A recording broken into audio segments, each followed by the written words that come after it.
Welcome back to Across the Board with Ian the Colonel. No Colonel present for this particular interview, but he's here in spirit somewhere. Again, we're honored every single week with the incredible value of the bands that we have on this show. I mean, just amazing week after week. We even surprise ourselves. But when you talk about legends in music, especially with alternative rock, you have to mention Curt Kirkwood and the Meat Puppets. Had a hiatus for a while. The 13th studio album is now out, dropped April 12th. Lollipop from Meat Puppets. We have Curt with us on the line right now. Curt, how you doing today? Fine, thank you. How you doing? We're doing outstanding, and thank you again for taking the time to be on the show. Folks, if you haven't heard of the Meat Puppets, again, as we always say, punch yourself straight in the face. But after that, go out and listen to everything they had out. You know, you might know tunes like Backwater and just some of the incredible music these guys have put out. Sort of more importantly, the Meat Puppets have not been influenced by, but have been the influence to bands such as Soundgarden, and maybe a band you've heard of called Nirvana that covered Lake of Fire.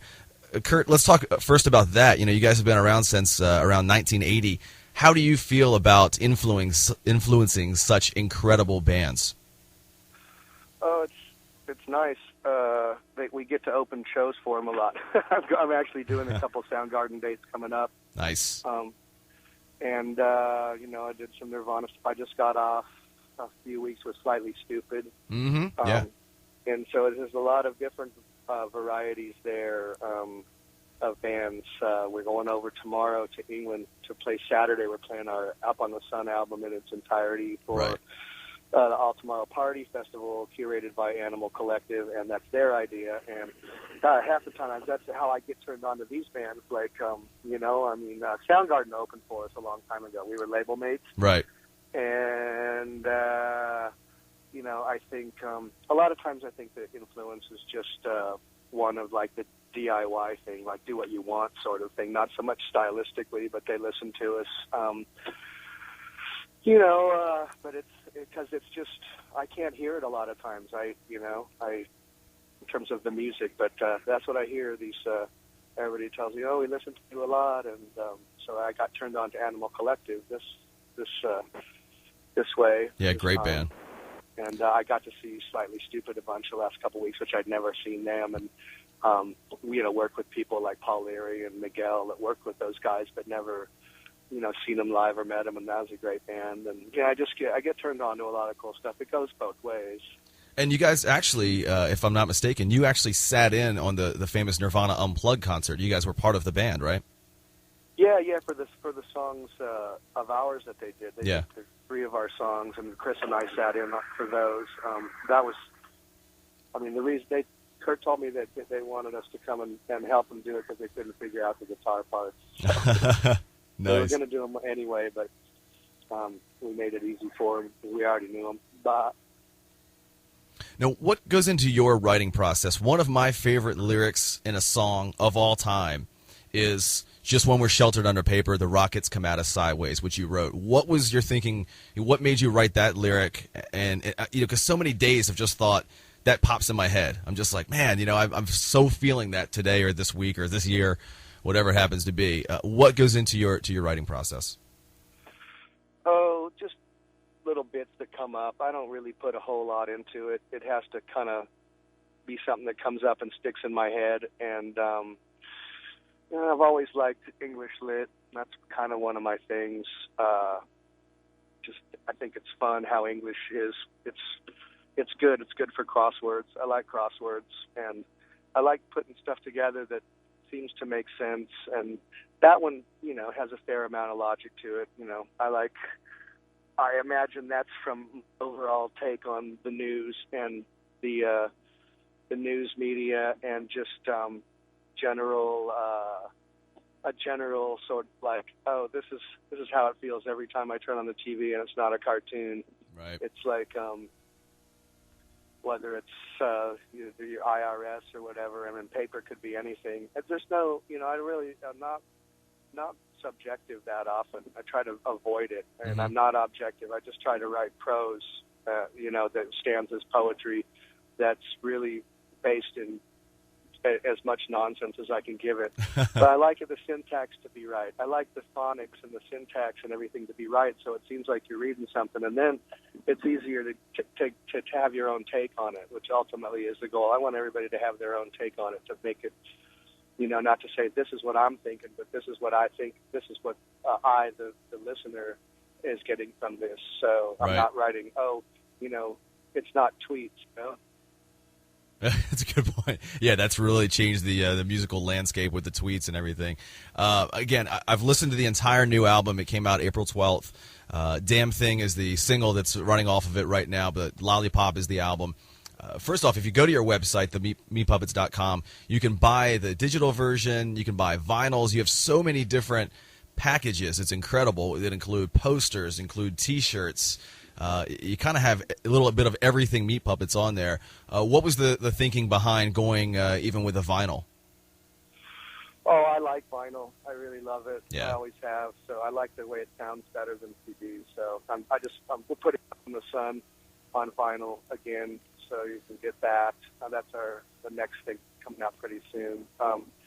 And we own all this crap, so we can do it. I mean, I don't own the new one. That's Megaforce. I own my back catalog. Right.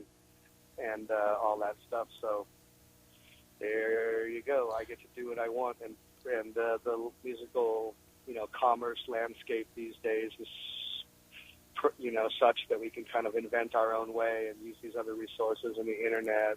Not like it used to be, where there's a certain way the albums get sold and stuff. So we're just trying stuff. Yeah, nice to have, and lucky to have that freedom for sure. Again, across the board with Ian the Colonel here with Curt Kirkwood off the Meat Puppets. Again, talking about the new album Lollipop that came out April 12th of this year. Go out and buy it. If you don't have it already, you better be downloading it as we speak at the moment. Curt, again, you guys have been around for so long. You guys are legends. Have such a legacy to leave. When all is said and done, what do you want? I guess when you eventually retire from music, if you ever do, hopefully you don't. But what would you want the legacy of the Meat Puppets, or of yourself as an individual, to be in the music landscape? I want an amusement park. That's a good one. I like that.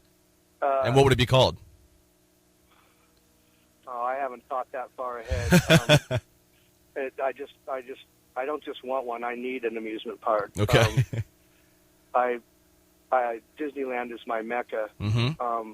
I mean, if I could have, hell, they could just have a reproduction of Disneyland and like call it like Fingerville or something, and I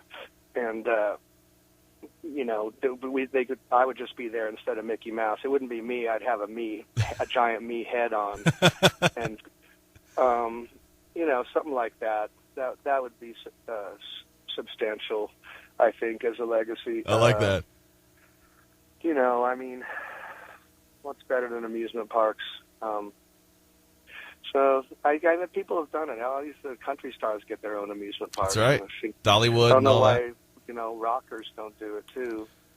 That's a good question. I like that. Yeah, if it opens, we'll definitely be there for the first live remote. Love to be there for that. How about this? Again, because you guys have been in the business for a while, you've collected some great albums, some great memories. If you were passing down a time capsule to younger generations of musicians, or even somebody in your family, say 50 years from now, 100 years from now, what if you could pick three things? Could be memories, could be something physical like an album, a guitar. What would you put in said time capsule? Oh, wow. We ask the hard questions here. Yeah, that is a hard one. I don't know. I'd shove a bunch of my underwear in there, and I'd probably put a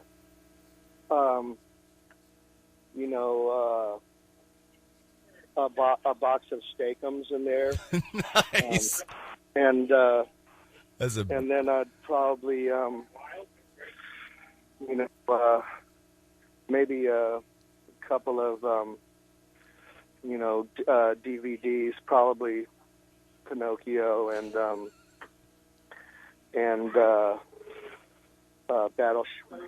Battleship Earth and or whatever that one was called. Yeah, I think so. I think only 2 people saw it, but I think that's what it was called. Well, my brother says it's the greatest movie ever made. I haven't seen it yet, but I want to make sure a copy of it stays around. Well, then here's the idea. How about that's the gift package that you give everybody that comes into the amusement park? They all get a pair of your underwear, a couple of those DVDs, and I like it. Yeah. The gift that keeps on giving. It's also a fantasy thing because I don't wear underwear. Going commando. It's a fantasy box. Yeah, learning all kinds of things about you today. It's not bad. Yeah, you're learning about how much I make things up. Yeah, right. What's the strangest thing you've ever asked for in a contract rider? Wow, nothing. We don't ask for strange stuff. No? We're low maintenance. That's what's strange about us. We don't ask for anything. I've heard a lot of bands say they just ask for socks because it's hard to find clean socks on the road. Yeah, I guess so. It's about as hard as going into a Walgreens, and I don't know about that, man.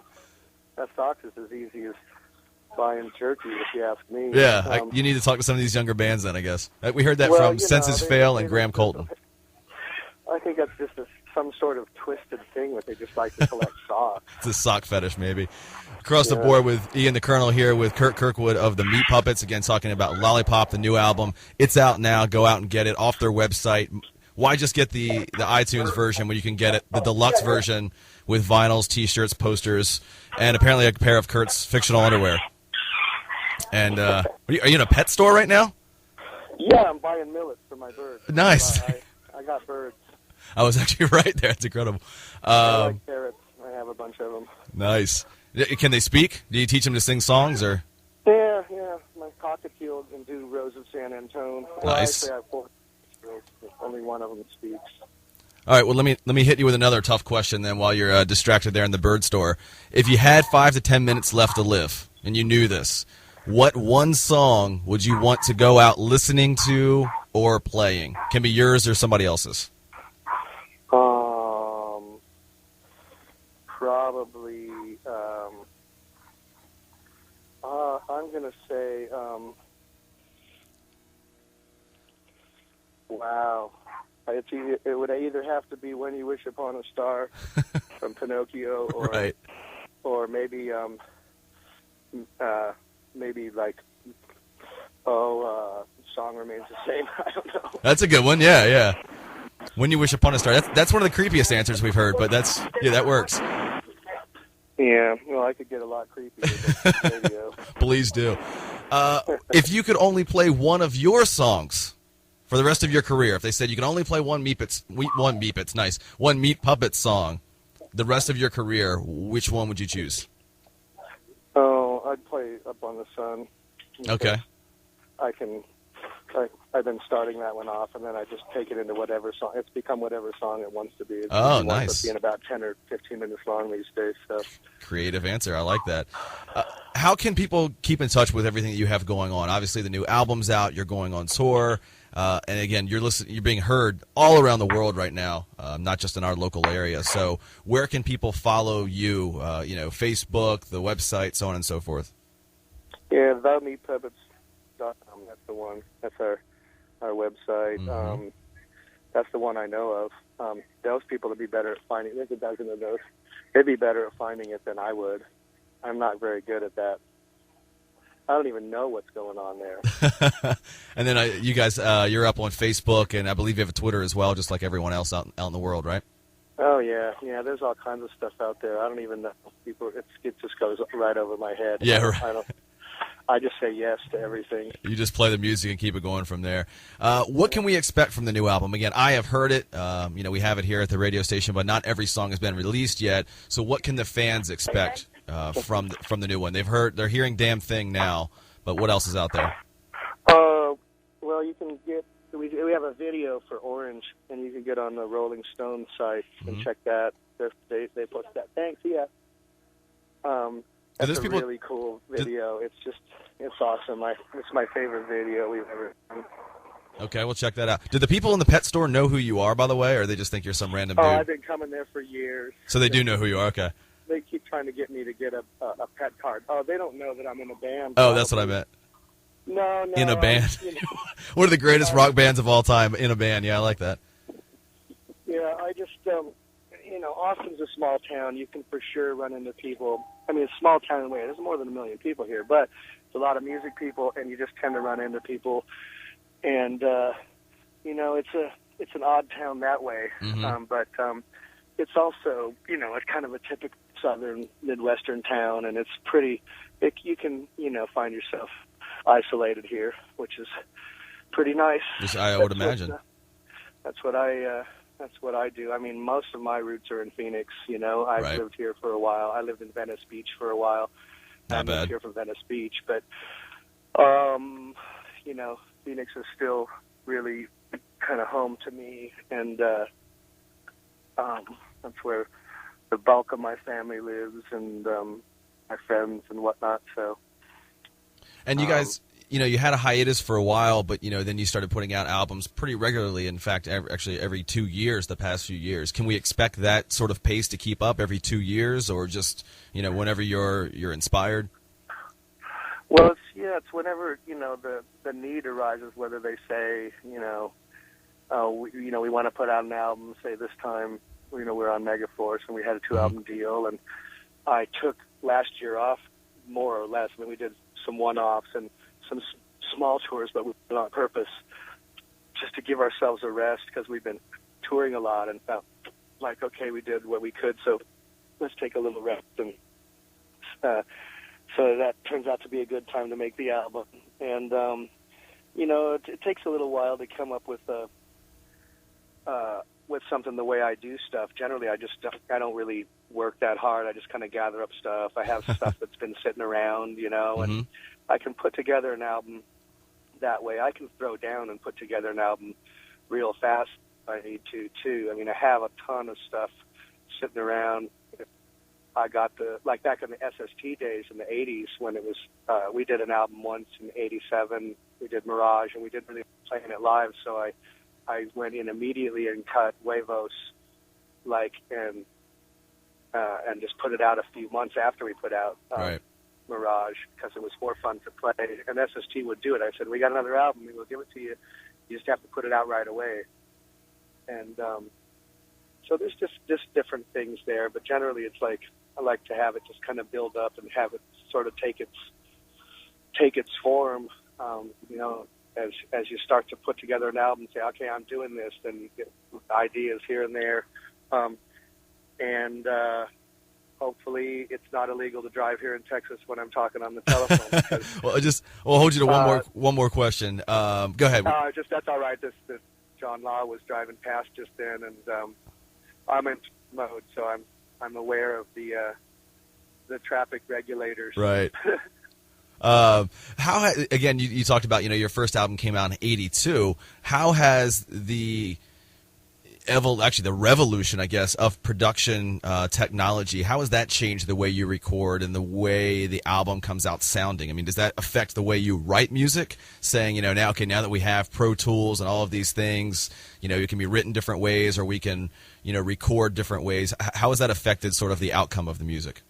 Well, it's, we explored it as it came up, and we've done a few albums that way with Pro Tools, and then you find what you like about it. The ease and the ease that you can record with on Pro Tools is amazing. You don't have to rewind tape, so that's the thing I like the most about it. I had to weed through the other stuff, pitch correction, just the flim-flam stuff. It's, music is snake oil to begin with, as recorded music, so, and then it's like, here's a better mousetrap. I don't like pitch correction on my voice. I don't care to have my voice messed with at all. Right. And sometimes people get that, sometimes people don't. And like with this one, it's just like, okay, if we sang the words right, it's done. If you played the notes right, it's done. I mean, we did this album in a week. I like it. And if you got your chops together, you can do that. If you're not, I'm not very self-critical. That's my deal. I don't have that in me. I like myself. I don't give a crap what anybody else thinks. And You know, I don't, you know, think that everything that comes out of me is fantastic or whatever, but it's good enough. I'm not going to sit there and pick through it because it's just, you know, one thing or the other to me. But that a lot of people don't get that. They're like, oh, I just need it to be perfect. In what way? In something perfect in an abstract way? That doesn't make sense. Right. And in a lot of ways, it's the king's new clothes. I say I'm wearing something. You just believe that. That's all there is to it, period. Right. You don't want to believe it? There's another king somewhere else, another naked king parading around, pretending that he has something fantastic on. I like that. That's a great way to think of it. That's a seasoned vet talking there. I like that. Curt, again, I cannot tell you, how big fans we are, our listeners are. Everybody, when we started promoting that we were going to have this show, with you guys on, everybody was really, really stoked. So big fans. Keep putting out incredible work. And again, Lollipop is the album that's out right now.